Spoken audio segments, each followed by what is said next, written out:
We are live. Let's get ready to podcast. Fire it up.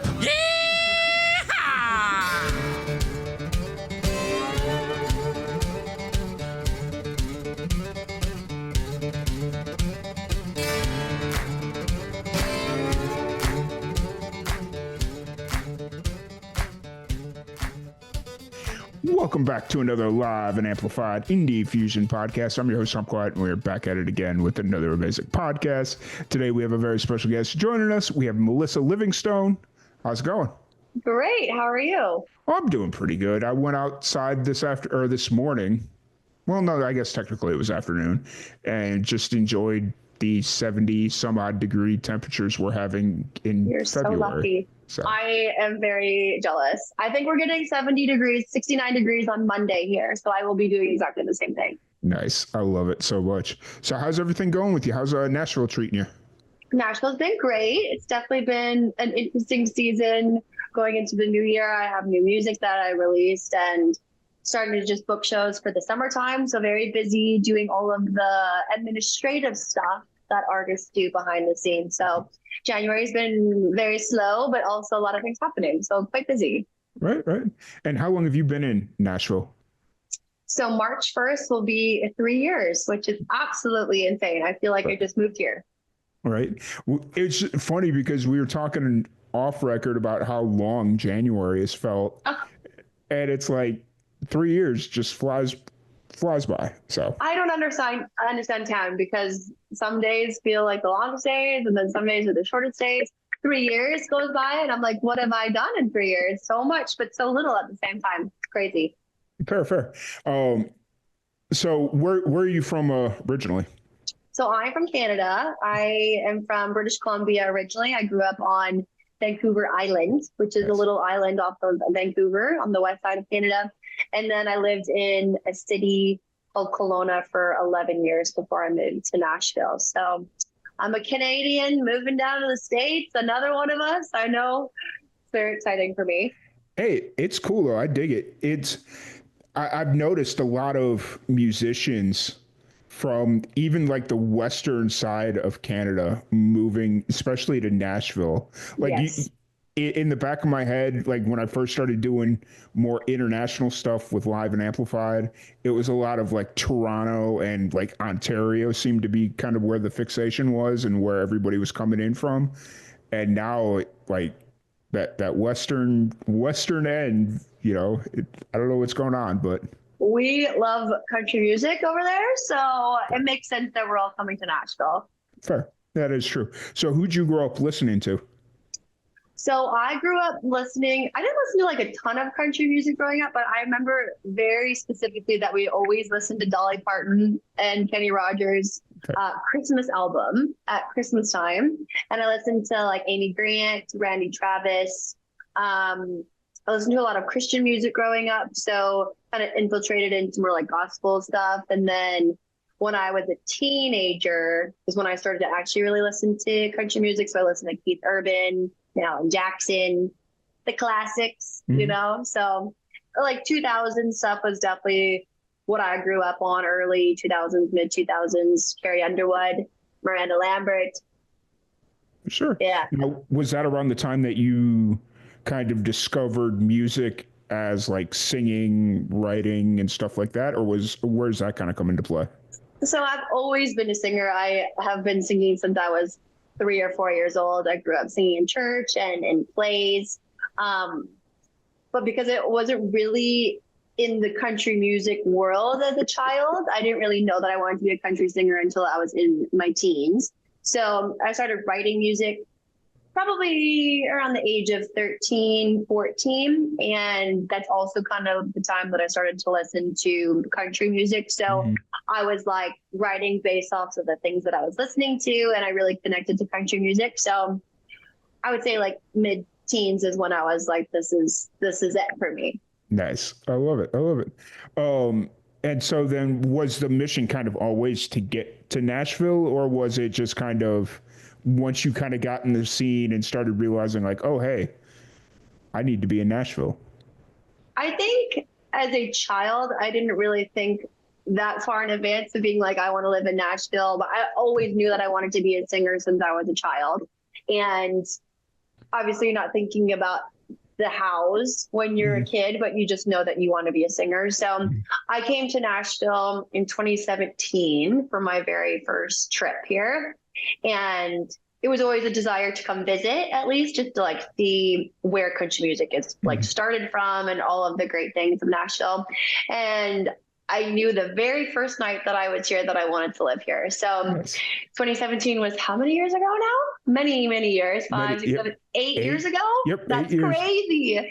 So 8 years ago. And then I came back every single year, just once a year for like writing trips. And then I was here in 2021, I believe, for a month. And that was when I was like, okay, I got to figure out how to get my visa, how to move there legally, and do it for music. So I moved here in 2022, and that's crazy. Right? That's so Yeah. cool. That's so cool. I think the legal aspect of it is something that a lot of musicians don't really comprehend. Yeah. You There's know, a lot because of work. it's one of those things where, like, even for me taking trips, I worry about, like, okay, what's the legal ramifications? Because I always, when I was in college, I used to do like documentaries. I went to school for film, and I was going to Cool. be, if you asked me coming out of college, I was going to be a documentary filmmaker, which honestly isn't far off from what I do now, but you know, whatever. Yeah. Uh, and so I was doing a documentary about this guy, and he was going up to Canada. He was a professional wrestler, and he was coming up to Toronto. And I was going to follow him up there and just kind of document the trip and try and raise some funds about like selling merchandise and all that stuff. And my dad stops me a day before I was going to leave. He was like, "You can't just walk in there with a bunch of T-shirts and stuff because they're going to stop you at the Right. border and realize like you're trying to make money in Canada Yeah. and that's not legal." And I'm like, No. "Oh, there's a whole thing I need to worry about." So, There's definitely a lot of things that you don't even think about moving from Canada to the yeah. States, like getting a driver's license and getting a bank and stuff, and all of those things that you don't even think about because you've already have it all back home. And then Mhm. restarting over, you're kind of like starting your whole life over when you move to a new country. So it's quite crazy. Absolutely. And so once you kind of got to Nashville, was that kind of the start of you as a solo musician or I guess the current project that you're working on now, or were you like writing and releasing before you came to Nashville? I've been doing a lot of music for a very long time. So I've been performing since I was like 17 years old. Mhm. And I put my first album out when I was 19, I believe. And I had no idea what I was doing at the time. All my songs were absolutely terrible. It's the first album of absolutely young writing, which is fine. You have to start somewhere. Um, but I did do a lot of releases over the last like 8 years. I put songs out in Canada that I went to radio with, and I did a lot of shows before I moved here. So I think I had a lot of experience before I moved to Nashville, which is amazing because this town, you either start from scratch and build your way up, or you come in with already some experience behind you, which has been very helpful. So I have been building off of my career in Canada and just kind of been pushing that now in the States, which has been crazy, starting Mhm. that over as well as just kind of learning the ropes here in America and where to play and who to talk to and who to write with. And yeah, it's very exciting. Nice, nice, nice. And so obviously this year is 2025. It's been a really exciting year so far for you. You've already got a song out that you released. What was it, the 3rd of January? It was the third. Yes. My brain's not completely fried I anymore. can't believe you know that. How did that? First off, coming up on a month of that song being out, what's kind of running through your mind right now? Like, are you getting the feedback you thought you would? Are you like, where are you kind of at mentally with this song? I think that releasing music as an independent artist is always very scary, Mhm. and you never know what's going to happen. But it's been very exciting watching the song get as much momentum as it has. Like, it already has almost 20,000 streams on Spotify. It got added to Amazon playlists, and I've just been pushing it on all my socials and getting some great feedback, which is awesome. I'm going to radio with it in Canada currently, so I'm just having my team in Canada do that side of it while I kind of do all of the promotion for it here in the States. And it's been really good. It's definitely still scary to see what might happen or not happen with the song. It's still early in the stages, but I feel like it's being reciprocated very well. So that's been nice. Nice, nice. So the name of the song is called Horse's Back, which I think everybody likes horses. So I I think hope that, so. yeah, it's one of those things where it's like, oh, songs about horses, let's listen, you know. So what's kind of the story behind the song? All right, with two of my friends, Paige McKenzie and Emily Artigo. And we were kind of talking about the industry as a whole and how being females, specifically in the industry, can still feel like it's so hard for us to have our voices heard. And we kind of wanted to just write a song about empowerment and feeling like we're, you know, the saying like hold your horses, hold your horses. We wanted to write a song doing the opposite of that and like going for it and being wild and loud about what we want. And that's what the song's about. So I love it because I also love horses, but I love the analogy of we're not holding our horses back and we're going full throttle with it. Yeah, for sure. I love Paige McKenzie. I had her on the podcast about a year and a half ago, and I need to get her back on. So Hey, she's the best. you just sparked my memory. It's like, oh yes, I need to reach out to her and see when her next project's coming out. So that's, but no, it's that's really cool. And as I've started doing these podcasts more consistently, you know, like when we first started, it was like one every month, but now I'm starting to see the connective tissue of, like, you brought up Paige, and it's like, oh, I know her, you know, and so like that concern I've always had of, oh, what if we talk about people we don't know anything about? And now it's starting to come full circle. So that's cool. Everyone in Nashville, I'll tell you that. Somebody knows somebody that knows somebody, but it's fun that Paige is one of my good friends and that you know her. That's very fun. Absolutely. So with Horses Back, it's out now. Where are you kind of at creatively? What are you focusing? Obviously promoting Horses Back, but where are you kind of focusing your creative energy right now? We go back into like festival season and busy touring season going into the spring. I definitely am focusing on writing and wanting to put out the best music that I can for 2025. So I'm currently obviously promoting Horses Back as much as I can right now, and then writing and trying to be in more of my creative space before I'm full on in the summertime, super busy. So currently booking festivals right now as well, and then just focusing all my energy on the creative side and the business side because you have to do both. But yeah. The business side is, it's like you need to treat the music as a business, otherwise you're just going to spin your wheels the entire time. And Craziest business in the whole wide world because there's no formula, so you're kind of just figuring it out while you go, but we love what we do, so here we are. 100%, 100%. So how often are you playing right now? I know you said you're getting ready to go back into festival season. I'm assuming probably about April, May. Is that kind of when festival season kicks off? I usually focus more on going back to Canada in the summertime because it's too hot here. So I usually will go back for like July and August, but I'm playing in Nashville. I usually play like 4 shows a week. So I'm still busy doing live performances throughout the whole year, but like actual touring across Canada and the States is usually like June till September. Fair, fair, fair. Well, plus you don't want to be touring too far north come like December because that. But no, even November it's too cold. Right. Yeah. But because my buddy, he lives out in, where does he live? Far East Canada, like as far east as you can go. PEI. PEI, there you go.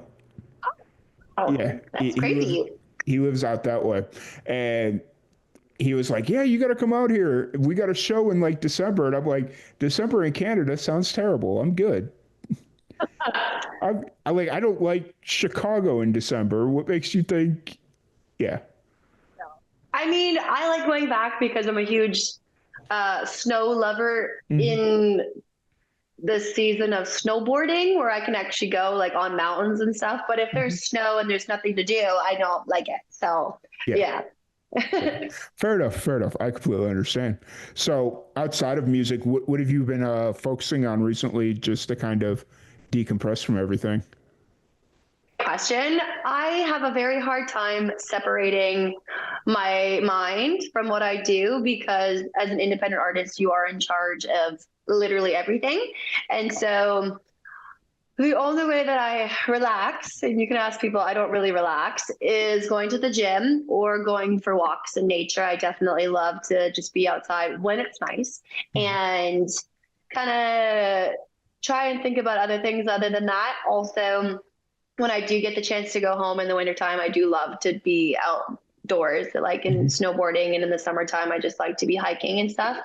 But here in Nashville, my life definitely revolves mostly around music, and most of my friends are in the music industry as well. So it's kind of hard to separate yourself from it when it's your whole life. So Fair. I don't know. I don't know how to answer this question.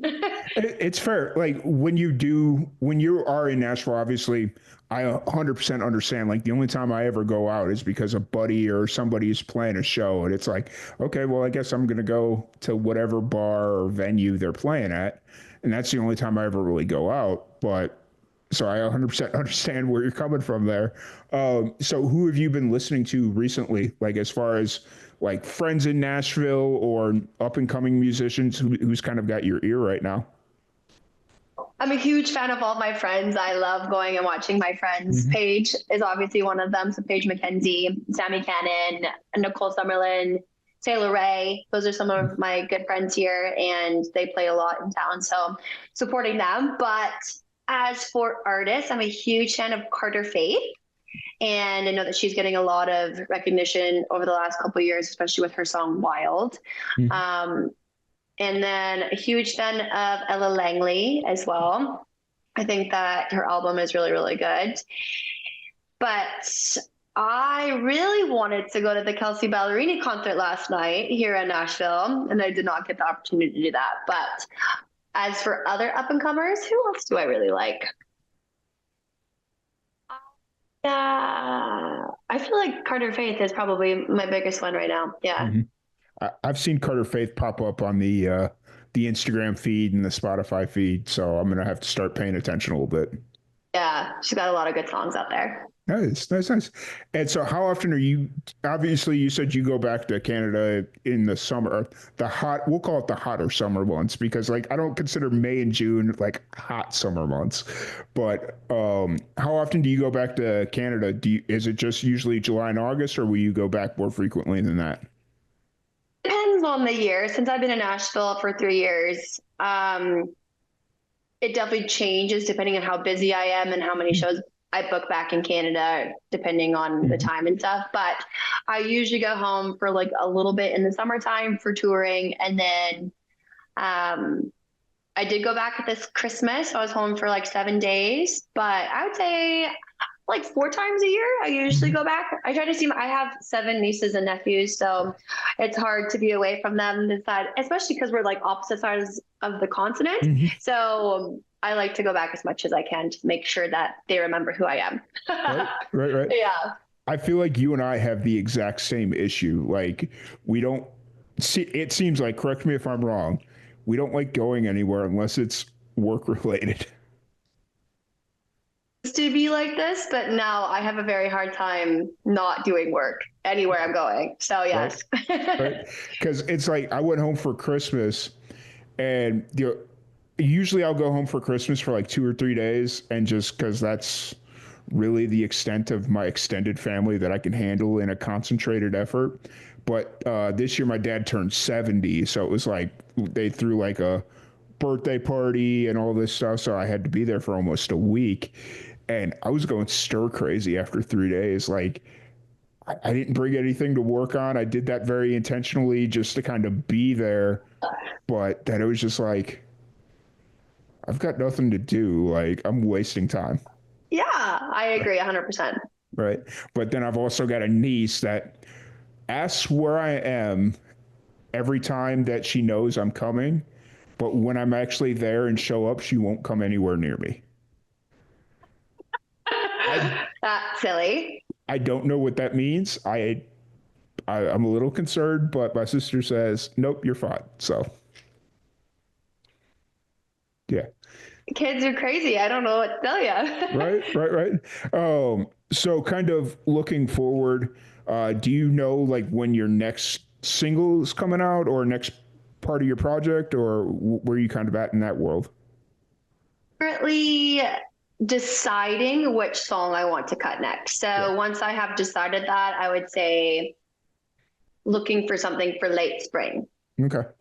Yeah. Now, is the hope to make it like to build towards like a fuller project, like an EP or an LP, or do you kind of like where the industry is with the singles? Honestly, like doing singles because it gives you time in between to push each song and Yeah. kind of just like focus in on it. I do think albums are great, and there's obviously a reason why we have albums and singles, but I'm currently at a place where I do really enjoy just putting singles out. So yeah, it's nice to just be like push one song, have the hype of the song, and then you can move on because I move on quite quickly. So I like Right. having new things to look forward to. Yeah. Right. And that is kind of one of the cool things about singles in general is you can kind of gauge the pulse of people, and it's like, oh, if you can kind of see like, okay, horses back, they're kind of getting tired, we need something new, then it's a lot easier to not whip out a single, but like put a single out than it is to be like, oh, we need to get a full album, and it takes like 6 9 months to get a full album out, whereas a single, if you have it written and stuff already, what can you do it in like 6 weeks, something like that? But usually it takes longer than that. Okay. I feel like you could go into the studio and like get the song out, but like you get mixes back and then you want to get mastered and then you have to do all of the pre stuff. Like usually your distribution company wants like 2 to 3 weeks to have the song in the system before they put it out. So Yeah. you're always looking at least 6 weeks before, but I usually honestly take like 2 to 3 months. So Very yeah. fair. Very fair. I dig it.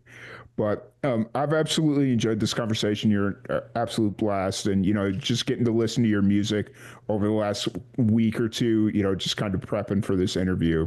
I'm really excited to see where the summer brings you. And hopefully we cross paths one of these times I'm out in Nashville.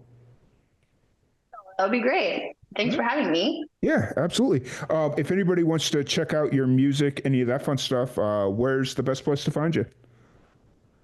Mostly everything that I have on my Instagram. So it's Melissa Livingstone Music. I have a link tree on there that goes to my Spotify, Apple Music, goes to my TikTok, my website. So that's the best place to find me. But if you just type in Melissa Livingstone, something will pop up on something. I'm hoping it's usually the songs first and then my social media, but I'm not sure what you'll find first. Right? It's Google. Like, you just never know. Yeah. So, but absolutely enjoyed the conversation. I appreciate you so much. Thank you, everybody, for tuning in, and we will catch y'all later.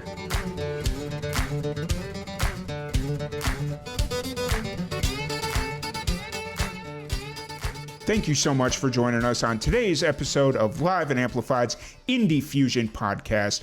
If you'd like to support anything Live and Amplified does, please follow us on all of our social media platforms at Live, the letter N, Amplified. You can find us on Facebook, Twitter, Twitch, Instagram, YouTube, Threads, any of them, all of them, at Live, the letter N, Amplified. And if you would like to buy any official Live and Amplified merch, you can do so at our merch shop, link in the description below. Once again, thank you all. Have a great day.